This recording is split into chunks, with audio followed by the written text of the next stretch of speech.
नमस्कार दोस्तों, स्वागत है आपका एमसीक्यू आईक्यू में। ये पार्ट 15 है। हमारे 150 क्वेश्चन हो जाएंगे कंप्लीट। इसके बाद में प्रीवियस ईयर क्वेश्चन कराऊंगा डीएफसी एग्जाम के। तो चलिए शुरू करते हैं। आज का फर्स्ट क्वेश्चन है, Indian railway has launched an integrated mobile app railway Sathi for railway passenger. What does Saarthi stand for? भारतीय रेलवे ने रेल यात्रियों के लिए एकीकृत mobile app rail Saarthi launch किया है। सारथी का मतलब क्या है? इसका करेक्ट आंसर है ऑप्शन है synergised advance application railway travel help and information. Saarthi का फुल फॉर्म है। नेक्स्ट क्वेश्चन है, which of the following two countries have largest electrified railway network in the world? निम्नलिखित में से किन दो देशों में विश्व का सबसे बड़ा विद्युतीकरण रेलवे नेटवर्क है? इसका करेक्ट आंसर है रशिया और चाइना। रशिया और चाइना का जितना भी नेटवर्क है वो सब इलेक्ट्रिफाइड रेलवे रूट है। रशिया और China have the largest electrified railway network. India have largest railway network but not completely electrified. देखिए, रेलवे नेटवर्क इंडिया का भी ज्यादा है मगर इलेक्ट्रिफाइड नहीं है पूरा। रशिया और चाइना इसका करेक्ट आंसर है। नेक्स्ट क्वेश्चन है, Rajasthan is under which of the following railway zone? Rajasthan निम्नलिखित में से कौन से रेलवे जोन के अंतर्गत है? इसका करेक्ट आंसर है north west railway zone. North west railway zone कौन सा है हमारा? ये नॉर्थ है, ये साउथ, ये वेस्ट और ये ईस्ट। ये है नॉर्थ वेस्ट। यहाँ पर कौन सा रेलवे जोन था? रेलवे जोन था Jaipur. North west railway zone का हेडक्वार्टर है जयपुर। ठीक है, तो जयपुर के अंदर आता है राजस्थान।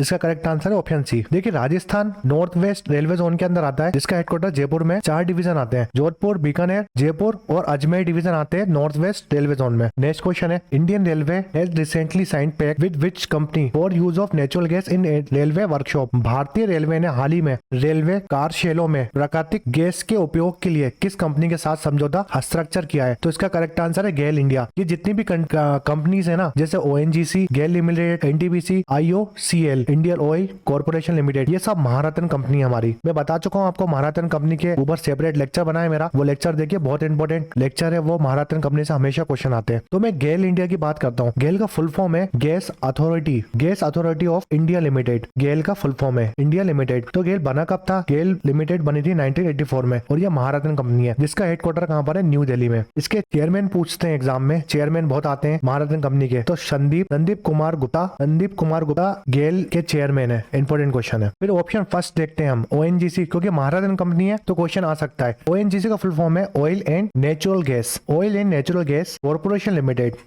लिमिटेड। ओएनजीसी का फुल फॉर्म है। तो ओएनजीसी बना कब था? ओएनजीसी बनी थी 14 अगस्त 1956 में ओएनजीसी बनी थी जिसका हेडक्वार्टर दिल्ली में है। न्यू दिल्ली में हेडक्वार्टर है इसका। और चेयरमैन की बात करते हैं, ओएनजीसी का चेयरमैन कौन है अभी? तो अरुण कुमार सिंह इसके चेयरमैन है। इंपॉर्टेंट क्वेश्चन है, ये सब महारत्न कंपनी है तो क्वेश्चन आते हैं एग्जाम में। फिर ऑप्शन थर्ड में देखते हैं एनटीपीसी का फुल फॉर्म है नेशनल थर्मल पावर कॉर्पोरेशन। बहुत इंपॉर्टेंट कंपनी है ये। बनी थी 7 नवंबर 1975 में। न्यू दिल्ली में हेडक्वार्टर है। इसका चेयरमैन बहुत इंपॉर्टेंट है, गुरदीप सिंह। नेक्स्ट जो कंपनी हमारी आईओसीएल, बहुत ज्यादा इंपॉर्टेंट कंपनी है। इसके चेयरमैन एग्जाम में जरूर आते हैं।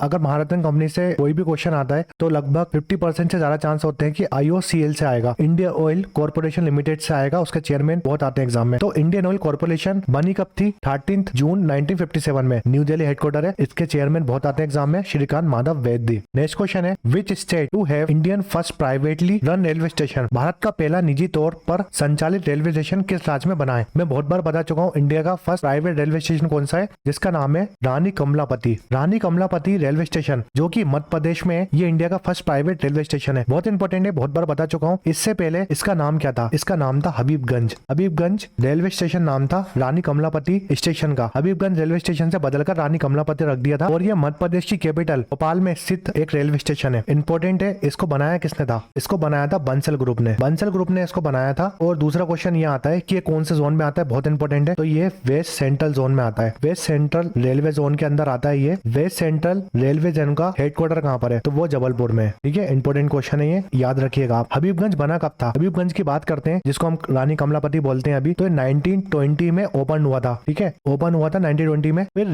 रिबिल्ड हुआ था 2 बार। कब हुआ था? 1969 में। अभी 2021 में ये दोबारा बना है। फिर इसका नाम चेंज कर दिया और ये पीपीपी मॉडल में बनाया, मतलब प्राइवेट कंपनी बनाया। इंडिया का फर्स्ट प्राइवेट रेलवे स्टेशन है Habibganj railway station. Next question है, Indian first solar powered 1600 HP demo train has launched from which railway station? भारत की पहली सूर्य ऊर्जा संचालित 1600 HP डेमो ट्रेन किस रेलवे स्टेशन पर से शुरू हुई है? किस रेलवे स्टेशन से शुरू हुई है? इसका करेक्ट आंसर है option B, Safdarjung railway station. DMU stand for diesel electric multi unit. DMU मतलब होता है, ठीक है, डीजल इलेक्ट्रिक मल्टी यूनिट। ये चली थी कहां से कहां तक? ये चली थी दिल्ली से फारूक नगर हरियाणा तक। इसमें 1600 हॉर्स पावर का सोलर पावर DMU लगा था, डीजल इलेक्ट्रिक मल्टी यूनिट लगा था 1600 पावर का। ठीक है, इंपॉर्टेंट क्वेश्चन है। दूसरी बात होती है, इंडियन रेलवे का फर्स्ट DMU सर्विस कब लॉन्च हुई थी जालंधर से लेकर होशियारपुर 1994 में। ठीक है, नेक्स्ट क्वेश्चन है how many minimum BP pressure is required in engine to charge good trains. मालगाड़ी को चार्ज करने के लिए इंजन में कितने न्यूनतम बीपी दबाव की आवश्यकता होती है। तो इसका करेक्ट आंसर है 5.00 kg पर सेंटीमीटर। नेक्स्ट क्वेश्चन है how much time A railway employer associate with train operation can not be drink alcohol before coming this work. Train संचालन से जुड़ा कोई भी रेलवे कर्मचारी अपने काम पर आने से पहले कितने समय तक शराब नहीं पी सकता। ये बहुत इंपॉर्टेंट क्वेश्चन है, इन जनरल आपको पता होना चाहिए। तो इसका करेक्ट आंसर है 8 आवर, 8 घंटे। नेक्स्ट क्वेश्चन है when was the first train start in world. विश्व की पहली ट्रेन कब चलाई गई थी। तो इसका करेक्ट आंसर है 1804 में। 21 फरवरी 1804 में world first steam power railway train चली थी। ठीक है, कहां पर चली थी ये ट्रेन, साउथ वेल्स में चली थी। नेक्स्ट क्वेश्चन है और बहुत सारा इंपॉर्टेंट है, आने एग्जाम में आने की संभावना है इस क्वेश्चन की। Who was the first female loco pilot in India. Bharat की पहली महिला लोको पायलट कौन है। देखिए एक क्वेश्चन और आएगा, first female loco pilot in India which run Vande Bharat express. Vande Bharat चलाने वाली पहली फीमेल एशिया और इंडिया की कौन है। तो इसका करेक्ट आंसर है Surekha Yadav. Surekha Yadav first female loco pilot India की फर्स्ट फीमेल बनी है जिसने वंदे भारत एक्सप्रेस चलाई है। बहुत ज्यादा इंपॉर्टेंट क्वेश्चन है। वंदे भारत को हम ट्रेन 18 के नाम से जानते हैं। मेरे पुराने लेक्चर देखे होंगे तो मैंने बहुत ज्यादा डिस्कस करा है वंदे भारत के ऊपर। तो जो सुरेखा यादव है इंडिया की फर्स्ट फीमेल ट्रेन ड्राइवर बनी थी 1988 में, और ये एशिया की फर्स्ट वुमेन लोको पायलट है जिसने वंदे भारत एक्सप्रेस चलाई है। बहुत इंपॉर्टेंट क्वेश्चन है। तो जो वंदे भारत एक्सप्रेस कहां से कहां तक चलाई थी इनने, महाराष्ट्र से सोलापुर, महाराष्ट्र में सोलापुर है, वहां से छत्रपति शिवाजी महाराज टर्मिनस तक चलाई थी 13 मार्च को वंदे भारत सुरेखा यादव जी ने। देखिए ये पार्ट 15 था, मैंने आपको 150 क्वेश्चन करा दिए हैं। ठीक है, 150 क्वेश्चन करा दिए हैं डीएफसी एग्जाम के। अब मैं पढ़ाऊंगा आपको प्रीवियस ईयर क्वेश्चन। जितने भी इंपॉर्टेंट क्वेश्चन थे मैंने पढ़ा दिए हैं 15 लेक्चर में मेरे, और इसके आगे जो लेक्चर आएंगे उसमें प्रीवियस ईयर क्वेश्चन करेंगे हम। ठीक है, इसकी पीडीएफ चाहिए आपको तो आप हमारा टेलीग्राम चैनल ज्वाइन कर लीजिए। जितने भी 150 क्वेश्चन है ना, वो 150 क्वेश्चन की पीडीएफ मैं टेलीग्राम चैनल में अपलोड कर दूंगा, और जब आप ये वीडियो देख रहे होंगे तो अपलोड हो चुकी होगी। और टेलीग्राम चैनल की लिंक कहाँ मिलेगी आपको, वीडियो के डिस्क्रिप्शन में मिल जाएगी। ठीक है, और मैं टेलीग्राम में क्विज स्टार्ट कर रहा हूँ, डेली क्विज पढ़ाऊंगा मैं आपको। डेली 10 क्वेश्चन आएंगे क्विज के, इसलिए आप चैनल ज्वाइन कर लीजिए। जो सीबीटी 2 एग्जाम होगा वो दिसंबर में होगा, रिजल्ट का नहीं पता कब आएगा, शायद अक्टूबर 15 तक आ जाए रिजल्ट सीबीटी 1 का। अगर वीडियो अच्छा लगा तो लाइक करें, शेयर करें, और चैनल को सब्सक्राइब करके जरूर जाएं। एमसीक्यू IQ को कमेंट सेक्शन में कमेंट करके बताएं वीडियो कैसा। Thanks for watching MCQ IQ।